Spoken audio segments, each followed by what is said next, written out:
हम देखेंगे कि मटीरिया मेडिका को कैसे याद रख सकते हैं। तो सबसे पहले एक इसको स्टोरी के फॉर्म में याद रख सकते हैं। देखो, एक मेडिसिन आपको स्टोरी के फॉर्म में बता रहा हूँ। सबसे पहले एक पेशेंट आई थी, ठीक है।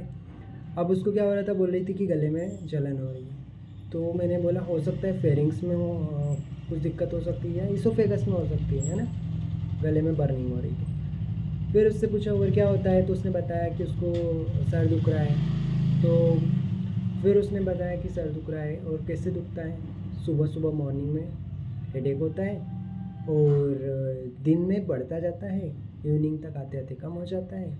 नाइट में और डार्क रूम में सोने से इसमें आराम लग जाता है। पूछा कैसा लगता है दर्द, तो इसमें उसने बताया कि ऐसा जैसे हेड ब्रस्ट हो जाएगा, है ना। तो ब्रस्टिंग टाइप का होता था। अब ये जो सर दुख रहा था ये हर 7वें दिन में हो रहा था, है ना। और इस लेडी की जो, उससे पूछा कि घर में कौन है, तो उसने उसकी मदर बताया। तो वो मदर बोले क्लाइमेट्रिक एज में चल रही है, उनको भी इस तरीके का हेडेक होता है, हर 7वें दिन इसको हेडेक होता है, ठीक है। और इस उसको पूछा गया तो ये अमेरिकन टाइप के लोगों में इस तरीके का हेडेक डायग्नोसिस उसने जब हमसे पूछा तो बताया कि अमेरिकन सिक हेडेक कहते हैं इस तरीके के हेडेक, क्योंकि दिन में होता है। और, इससे पूछा गया और क्या है, तो उसने बताया कि उसके फादर को जो है ना, क्या कि फादर को शोल्डर में पेन होता था, ठीक है। और वो आर्म को उठा भी नहीं पा रहे थे, इतना ज़्यादा पेन होता था, ठीक है।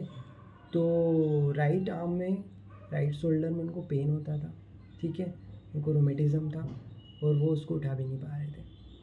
अब क्या हुआ कि जो पेन था, वो स्पेसिफिकली हमने पूछा कि पेन कहाँ होता है, तो बोले कि टीबिया, जहाँ पे बोन पे कवरिंग कम होती है वहाँ पे होता है, जैसे कि टीबिया पे, है ना, बेक में, और कहाँ पे, बेक में, टीबिया में और हैंड्स में, ठीक है। देन इसके बाद उससे पूछा गया और पूछा गया कि भाई और घर में कौन है। उसने मम्मी का बताया था कि उसको, उनको भी क्लाइमेटिक एज में चल रही है, तो उनको बेसिक सी बात है कि उनको हॉट फ्लैशेस आ रहे थे, है ना। क्लाइमेट्रिक में है तो hot flashes, palms and soles पे उसको बर्निंग हो रही थी। और साथ में क्या था कि बेड क्लॉथ्स को थ्रो कर देती, क्योंकि उसको इतना हॉट फ्लैशेस हो रहा था कि बेड क्लॉथ को फेंक देती थी उसकी मम्मी।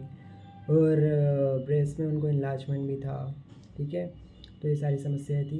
उनसे पूछा कि अपने बारे में और कुछ बताओ और क्या होता है, तो उसने बताया कि उसके चेहरे पे एकदम दर्द होता है ना, नर्व का पेन होता है, न्यूरल्जिया होता है। और जो कि कहाँ तक, पूरा जा से पूरा फेस में एक्सटेंड कर जाता है ना, बजा से एक्सटेंड करता है पूरे फेस में। तो ये सब चीज़ें थी। अब उसके बाद उनके गालों को हमने ऑब्जर्व किया, फेस का पेन तो हो ही रहा था, गालों में ऑब्जर्वेटरी हमने देखा कि उसको रेड इरप्शंस थे, ठीक है। और सरकमस्क्राइब रेड चिक्स थे उसके। और साथ में पूछा गया कि ये, उसने ये बताया कि ये जो फेस में इरप्शन है ना, जब उसके मेंसेस स्कैंडी आते हैं तब उसने नोट किया है कि ये रेड इरप्शंस फेस पे आ जाते हैं। तो ये उसने खुद के बारे में थोड़ा सा और बताया। अब पूछा गया कि ये जो गले में, हमने पहला सिम्टम बताया था कि गले में बर्निंग हो रही है ना, फेरिंक्स एसोफेगस में, तो खांसी भी आती है क्या, तो बोले हाँ खांसी आती है। कब आती है, बोले रात में आती है। कैसे आती है, क्या करते हैं, तो बोले उठ के बैठ जाती है, सिटिंग, है ना। इतना खांसी आती है कि उठ के बैठ जाती है, तब आराम लगता है। और हुपिंग कफ टाइप का कफ था इसको, है ना, हुपिंग कफ था। और मतलब कफ के बाद, हुपिंग कफ के बाद बहुत खांसी आती थी, इसमें ऐसा था। और कफ जो था वो कोई भी कोल्ड थिंग ले लेती थी उसकी वजह से बढ़ जाता था, एग्रावेट हो जाता था, कोल्ड थिंग से उसको खांसी आ रही थी। अब उससे पूछा कि कहीं एलर्जी तो नहीं है तुम्हें, तो बोले हाँ एलर्जी है, अस्थमा है। और ये बोले रोज़ कोल्ड लेने से बढ़ जाता है, ठीक है, रोज़ कोल्ड लेने से बढ़ जाता है इसको अस्थमा। और फिर पूछा गया कि एलर्जी का कारण क्या हो सकता है। उसके नाक को हमने देखा, ऑब्जर्व किया, एग्जामिन किया, तो उसमें नाक में पोलिप में दिखे, ठीक है, नेज़ल पोलिप थे। तो नेज़ल पोलिप भी मिले हमें, ठीक है।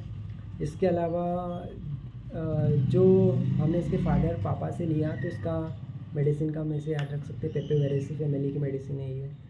इसमें रेड सरकमस्क्राइब रेड इरप्शंस थे, है ना। और रेड चिक्स थे, तो इससे हम इसको सेंग्विन है यानी एक्सेस ऑफ वीनस ब्लड है ना, तो इससे हम इसको सेंग्विनीरिया मेडिसिन की बात कर रहे हैं। तो ये अब सेंग्विन में ब्लड ज़्यादा होता है तो ब्लड रूट इसका कॉमन नेम है, कॉमन नेम भी याद हो गया कि ब्लड रूट है इसका, ठीक है।